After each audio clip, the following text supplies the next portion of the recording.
I warmly welcome the decision by Secretary of Defense Pete Hegseth to return the Arlington Confederate Memorial, more commonly known as the Reconciliation Memorial, to the Confederate section of Arlington National Cemetery. This is a refreshing and much-needed rebuke to the American deep state's relentless efforts to mould public opinion in America around its hateful, deceitful, intolerant, and depraved ideology. We live at a time when the American deep state and the British deep state is attempting to falsify and rewrite the histories of America and of Britain, respectively, as part of their plans to change both countries forever, in line with their diabolical agenda. So, for instance, in the US and in the UK, implausible historical roles are given to actors in period films and series, which means casting a non-white actor to play the role of a white individual from history. No different to a white actor playing, say, Martin Luther King in a film or in a series. But, of course, white actors are never asked to play the role of a non-white individual from history. Returning to America.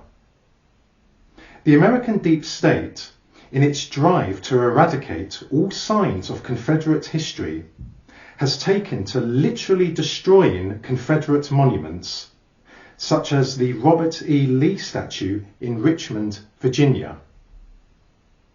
The deep state has also renamed military bases, institutes, schools, highways, and street names which previously bore the names of Confederate leaders.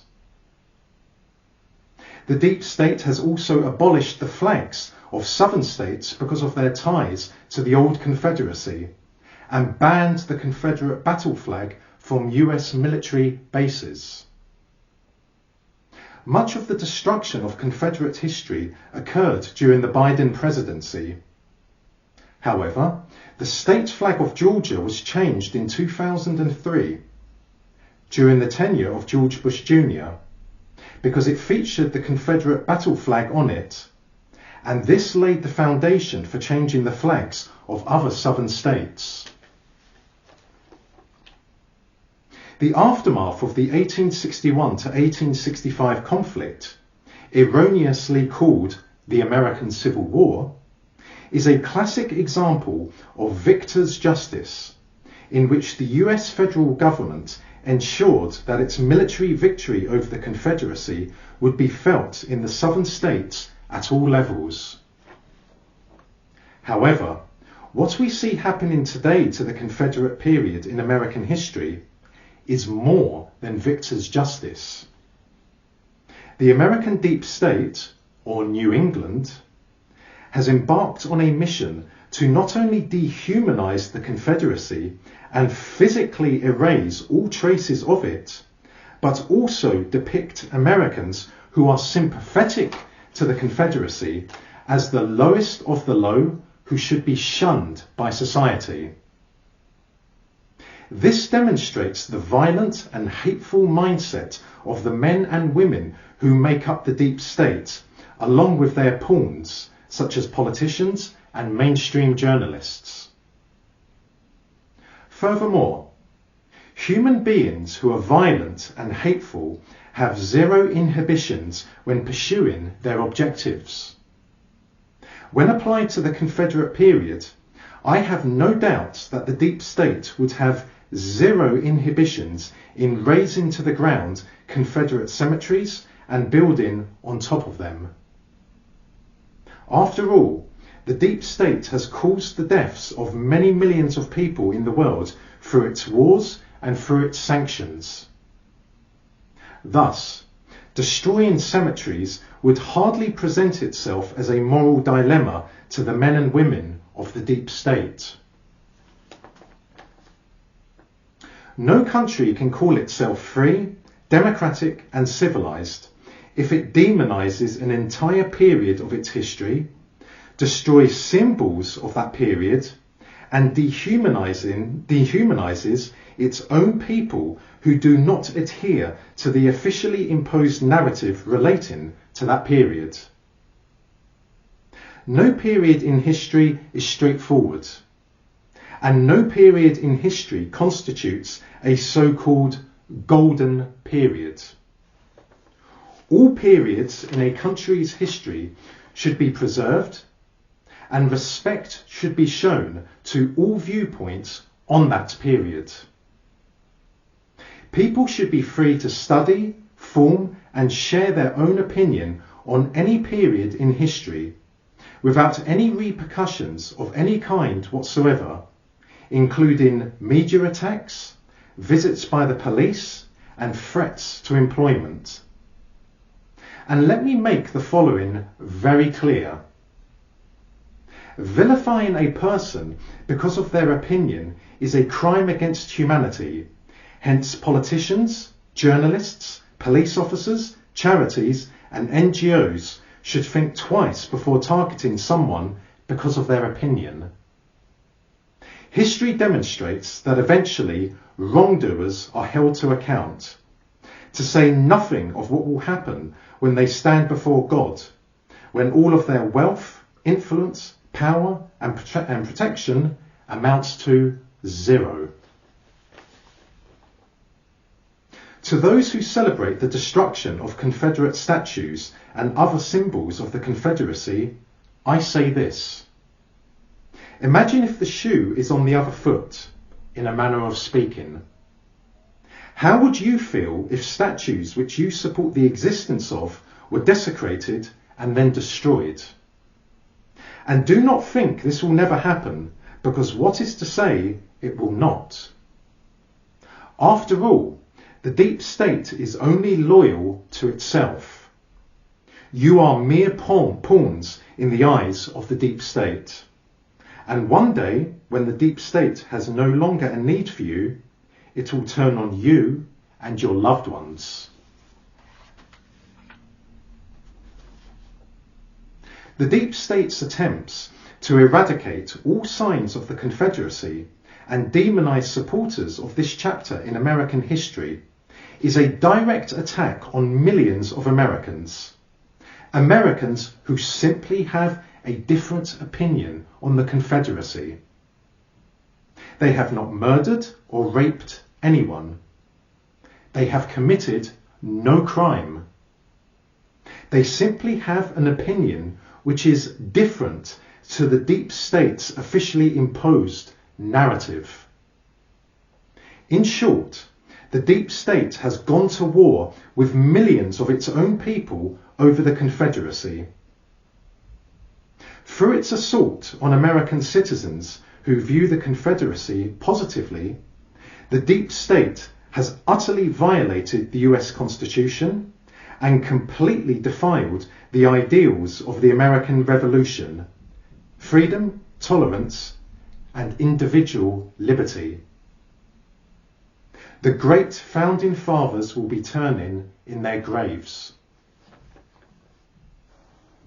In light of that, I urge the Trump administration to stop the deep state's attack on Confederate history, Confederate symbols, and Confederate supporters, and to restore all Confederate statues and other Confederate symbols which have been destroyed, such as the Robert E. Lee statue in Richmond in Virginia.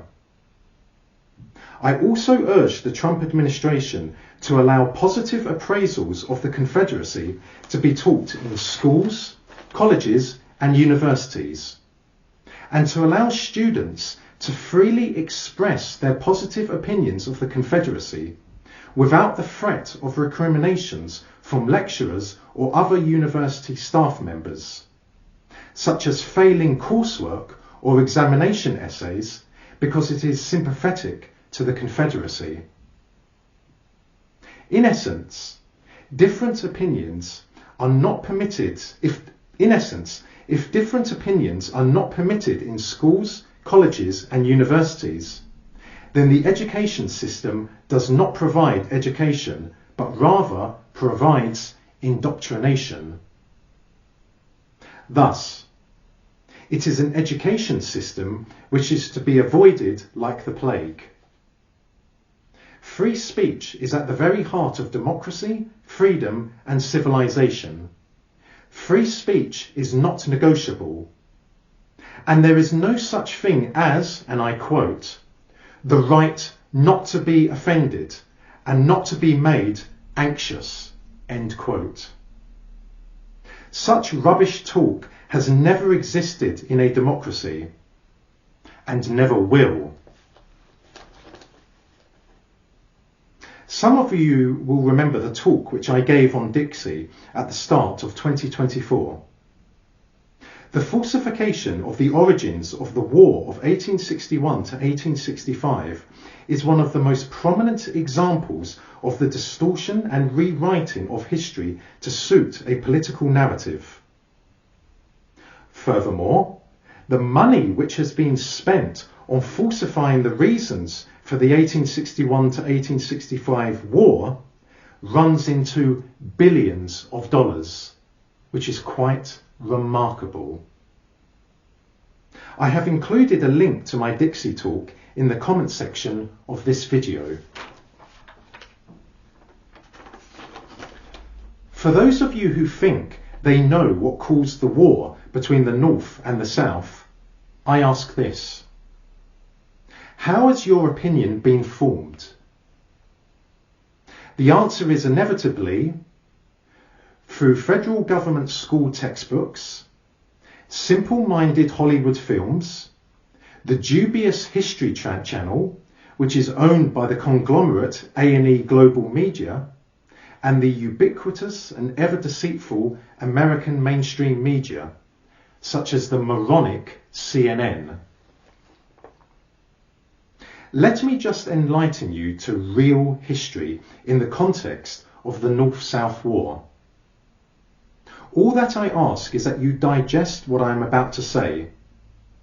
And please, by all means, carry out your own research to verify what I will now say.